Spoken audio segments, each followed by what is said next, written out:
अवैध मावा विक्री करणाऱ्या एका पान शॉपवर स्थानिक गुन्हे अन्वेषण शाखेनं धडक कारवाई केली।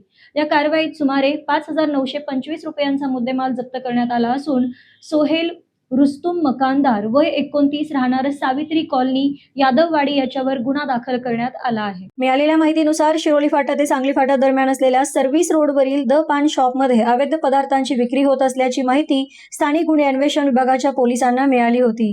त्यानुसार रविवारी दुपारी 1च्या सुमारास पोलिसांनी या पान शॉपवर छापा टाकून कातरलेली सुपारी, 4,500 रुपये किमतीची 1 किलोची 9 पाकिटे, सुगंधी तंबाखू 300 रुपये किमतीची 3,000 नंबरी पत्तीची अर्धा किलोची पाकिटे, तयार माव्याच्या पुड्या 1,125 रुपये किमतीच्या एकूण 45 पुड्या, प्रति पुडी 25 रुपये असा 5,925 रुपयांचा मुद्देमाल जप्त करण्यात आला।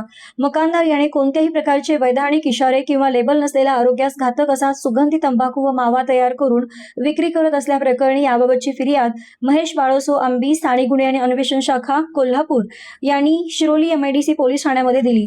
ही कारवाई स्थानिक गुन्हे शाखेचे police head constable Ramchandra Shamrao Koli आणि महेश बाळोसो आंबी यांच्या पथकाने केली। पुढील तपास शिरोली MIDC पोलीस करत आहेत। तर मग चला सबस्क्राईब करायला विसरू नका महामेडिया 24 न्यूज चॅनलला। महामेडिया 24 सदैव तत्पर।